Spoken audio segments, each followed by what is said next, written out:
Programme एक भेरो ॿीहर भलीकार नाज़रीन असांजो फोकस प्रोग्राम ख़ासि तौर ते अॼु असीं कयूं पिया सिंध जी सकाफ़त जे हवाले सां ऐं सिंध जी सकाफ़त में अॼु असांजो मौज़ू आहे त इल्म अदब फ़न मौसीक़ी इन जो केॾो वॾो किरदारु रहियो आहे त उन सॼी दुनिया में सिंध जे कल्चर खे प्रोमोट कयो आहे या कल्चर खे ज़िंदा कयो या वरी पंहिंजे कॉन्टेंट में कल्चर खे जेको आहे सो उनमें शामिलु कयो आहे या वरी जेको ड्रामनि जो जेको मौज़ू या उन सां गॾोगॾु जेके उन में ॻाल्हियूं थियनि थियूं या जेको लिबास आहे खोड़ सारियूं शयूं आहिनि उन में असांजो जेको सकाफ़त खे उन बिल्कुलु उनजो ख़्यालु बि रखियो वेंदो आहे। इन हवाले सां असां गुफ़्तगू कंदासीं। सीनियर अदाकारा शहनाज़ भट्टी साहिबा असां सां गॾु टेलीफोन लाइन ते मौजूदु आहिनि। उन सां इन ई मौज़ू ते ॻाल्हि ॿोल कंदासीं। मैडम अस्सलाम वालेकुम। मैडम आवाज़ु अचे पियो मुंहिंजो? जी जी बिल्कुलु अचे पियो। मैडम ॿुधायो जो पहिरियों त इहो त जेको इल्मु आहे अदब आहे फ़न आहे तव्हां छाकाणि त फ़न जी फील्ड सां तालुक़ु रखो था तमामु सीनियर अदाकारा आहियो त जेको ड्रामो आहे या जेको कॉन्टेंट जेको इन फ़न सां तालुक़ु रखंदड़ आहे उहो उन केतिरो सिंध जी सकाफ़त खे प्रोमोट कयो आहे? सिंध जी सकाफ़त खे प्रोमोट जेको जहिड़े तरीक़े सां करणु खपे उहो अञा ताईं न थियो आहे। सही। असांजा घणेई चैनल्स माशाअल्लाह जेके आहिनि उहे आया आहिनि पर उन्हनि घणे क़दुरु प्रोमोट कयो आहे सिंध खे, सिंध जे कल्चर खे ऐं हर शइ खे कयो आहे पर अदबी लिहाज़ सां जेको आहे सो उहो तमामु घटि कयो वियो आहे। अदब जेको आहे सो असांजे जेके चैनल्स आहिनि उन्हनि खे उजागर करणु खपे। सही।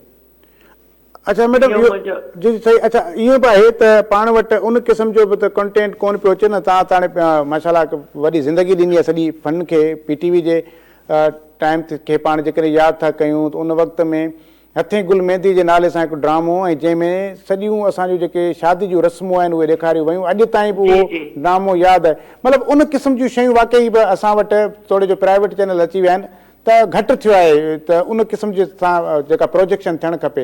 मुंहिंजे ख़्याल में अॼु बि गुंजाइश आहे जेकॾहिं पाण ड्रामा सिंधी रस्मुनि ते या सिंधी सकाफ़त जे हवाले सां जेके असांजा मामला आहिनि सिंध जी औताक आहे सिंध जी औरत आहे सिंध जो खोड़ सारो जेको हथ जो हुनर आहे त खोड़ सारियूं शयूं करे सघजनि थियूं। बिल्कुलु करे सघजनि थियूं, छो न थियूं करे सघजनि। कल्चर त जेको आहे सो हर क़ौम जो हर कंट्री जो जेको आहे ता हयात रहंदो आहे जेसि ताईं काइनात आहे। त कल्चर जा हज़ारे जेके से रंग आहिनि ऐं उन्हनि खे जेको सो रंग बिरंगी करण जे लाइ इंसान खे वधीक स्ट्रगल करणु खपे। जीअं तव्हां हथें गुल मेहंदी जो हिकिड़ो जेको थियो असांजो पाकिस्तान टेलीविज़न ते प्रोग्राम उन खां पोइ ॿियनि सभिनी चैनल्स जेके आहिनि उन्हनि बि कया आहिनि इहे प्रोग्राम। पर मुंहिंजो चवण जो मतिलबु इहो आहे त अहिड़े क़िस्म जा असांजा सकाफ़ती प्रोग्राम जेके आहिनि जीअं असांजा शादियुनि में मुरादियुनि में थींदा आहिनि त उनमें असांजो कल्चर त ॾेखारींदा आहिनि, बिल्कुलु ॾेखारींदा आहिनि, 100% ॾेखारींदा आहिनि पर उनमें असांजो जेको लिबास ऐं असांजी जेकी ड्रेस ऐं असांजी जेकी ॿोली आहे उनखे जेको आहे ॾाढो माना त लोअर क़िस्म सां ॾेखारियो वेंदो आहे। इहो बिल्कुलु मुंहिंजो सुवाल बि मैडम इहो हुयो। तव्हां जंहिं टाइम ते PTV ते कमु कंदा हुआ उन वक़्त में तमामु वॾा राइटर हुया उहे ड्रामा लिखंदा ॿोली जो वॾो ख़्यालु रखियो वेंदो। डायरेक्टर जेके हुया उहे पढ़िया लिखिया हुया उहे बि आर्टिस्टनि खे ॿुधाईंदा त न हिते ज़ेर ईंदी हिते ज़बर ईंदी तलफ़ुज़ ठीकु कराईंदो हुयो। हाणे मतिलबु कहिड़ी वजह आहे जो माना उनखे ख़बर ई न आहे त इहो ॻाल्हाइणो छा आहे। न अदाकार खे ख़बर ॿोली जी आहे न लिखण वारे खे ॿोली जी ख़बर आहे न वरी डायरेक्टर खे ॿोली जी ख़बर। एजुकेशन जो बाबा सॼो जेको फुक़दान असां वटि आहे न असां वटि एजुकेशन जो जेको आहे फुक़दान आहे। सही। एजुकेशन असांजे माण्हुनि में जेकी आहे सा तमामु घटि आहे। जॾहिं जेके पहिरीं वारा जेके राइटर हुआ जेके पहिरीं वारा हुआ या जेके अञा आहिनि जिन में अदब आहे जिन जी एजुकेशन ऐं तालीम सां वाबस्तगी आहे त उन्हनि जी न ॿोलीअ में ऐं न उन्हनि जी लिखणीअ में को फ़र्क़ु अञा ताईं आयो आहे। बाक़ी जेके हिन वक़्तु असांजा जेके ॿिया जेके आहिनि हादसाती राइटर ऐं हादसाती राइटर बि चऊं हादसाती डायरेक्टर बि चऊं हादसाती प्रोड्यूसर बि चऊं त इहे जेके आहिनि इहे बजाए असांजे चवंदा आहिनि त कल्चर खे ऐं असांजे सिंध जे माग खे बचाइण जे बजाए पीणो ख़तमु पिया कनि।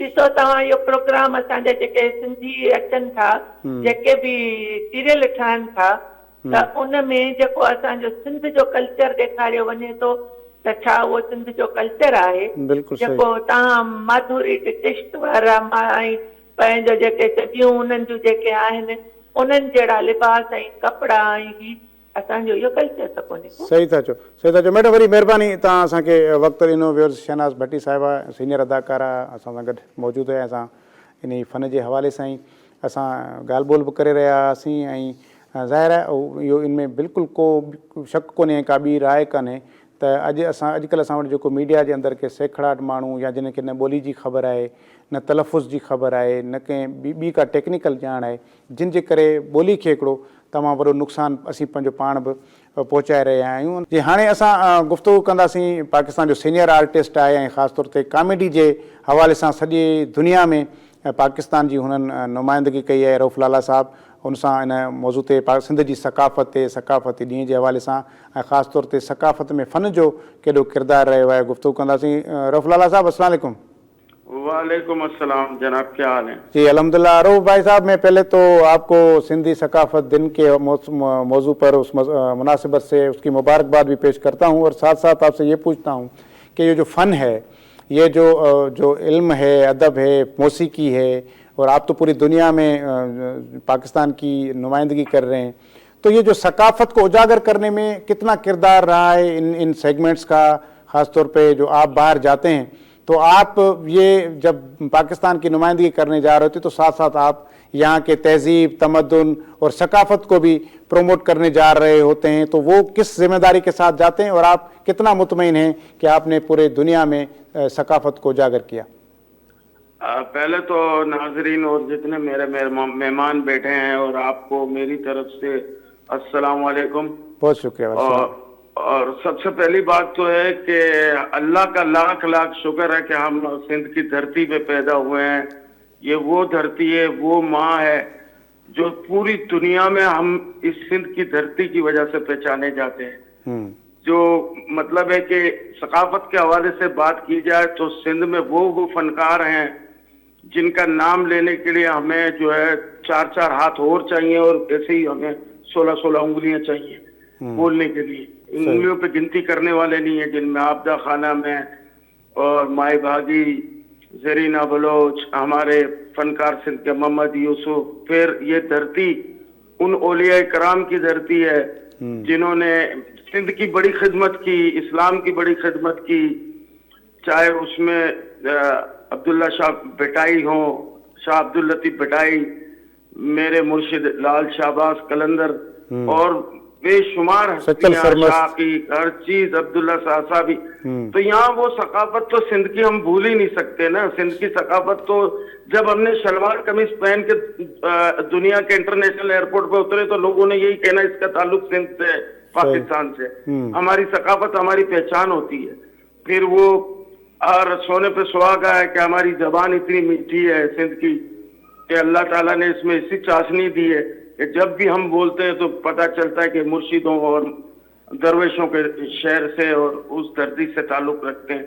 तो सिंध की सकाफत में हम लोग कभी किसी से पीछे नहीं। हम जब भी गए पाकिस्तान से बाहर, हमने पाकिस्तान का नाम भी रोशन किया और अपने सिंध का, अपने कराची शहर का नाम रोशन किया है।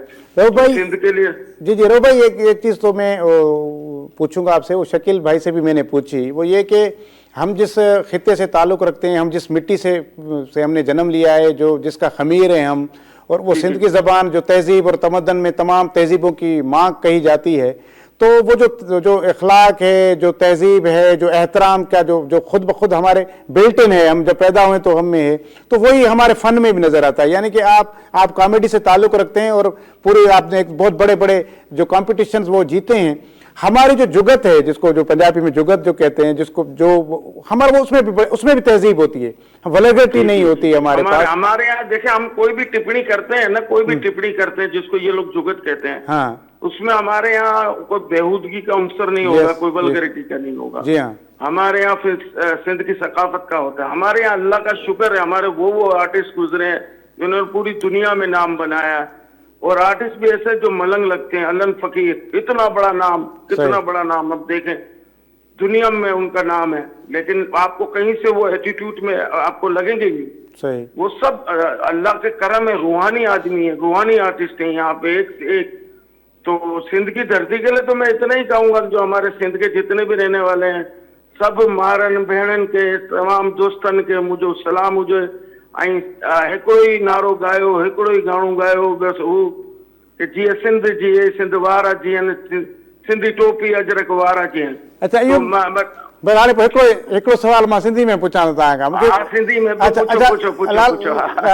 इहो त जेको सिंध जो जेको थिएटर आहे उहो बि पाकिस्तान जे अंदरि ॾाढो हिकिड़ो ज़बरदस्त क़िस्म जो थिएटर रहियो आहे। हाणे थोरो घणो कराची में वञी बचियो आहे, बाक़ी सिंध जे ॿियनि इलाइक़नि में त हाणे कुझु कल्चर डिपार्टमेंट जे थ्रू थियनि पिया, पर जेको सिंध जे थिएटर जी जेका तारीख़ आहे, जेकॾहिं उनखे रिवाइव कजे त कहिड़ी रीति करे सघिजे थो, ऐं तव्हां सम्झो था त उहो कल्चर जो हिसो आहे, त थिएटर जे रिवाइवल जी केतिरी ज़रूरत आहे। असां लाड़काने में बि ड्रामो कयो आहे, असां मीरपुर खास में, असां नवाब शाह, टंडो मोहम्मद खान, हैदराबाद ऐं शेर सखर, तमाम जगह ते असां ड्रामो असांजो कयो आहे। उर्दू में भी सिंधी प्लस उर्दू करी। हाणे जेको भी असांजी ख़िदमत हुजे हाज़िर आहियूं असां, जॾहिं भी असांखे घुराईंदा असां अचींदासूं, सिंध में कईंदासूं, ड्रामो कईंदासूं, जेको थींदा त वैरायटी शो कईंदासूं। कल्चर लाइ करे मिनिस्टर इलाही कम कया आहिनि, ऐं हाणे मूंखे लॻे थो इंशाअल्लाह पाकिस्तान आर्ट काउंसिल कराची सिंध जेको कदम उठायो आहे न, हाणे कदम जेतिरो बि कल्चर जे लाइ करे कराइनि था, उनमें अल्लाह ताला हिननि खे कामयाबी ॾे। हाणे कल्चर जा दरवाज़ा खुली विया आहिनि। हाणे तमामु जेको बि सिंध जा फनकार आहिनि सभु असांजा ॿाहिरि आहिनि, असां सां गॾु करनि, कमु करनि। अच्छा, ईअं भाई त कराची में जेको तव्हां थिएटर था कयो उन में वरी उन्हनि सिंधी आर्टिस्टनि खे तव्हां शामिल कयो त जीअं ईअं गॾिजी कमु कनि? हाँ, सब का पहले उर्दू ड्रामे में मां गुलाब चांडियो के मां खणी आयो हुउसि मुंहिंजे ड्रामे में, इंटरनेशनल वार्ड में। अनवर सोलंकी, गुलाब चांडियो ऐं गुज़ारे विया ॿिया बि ॿ टे आर्टिस्ट, मोहम्मद यूसुफ मोहम्मद यूसुफ, इलाही ॾाढा सुठा फनकार हुआ जो असांजी सिंधी धरती जा हाणे गुज़ारे विया। लेकिन असांजा माइट बि आहिनि ऐं असांजा दोस्त बि आहिनि, अमरा हाणे कुलिक बि हुआ।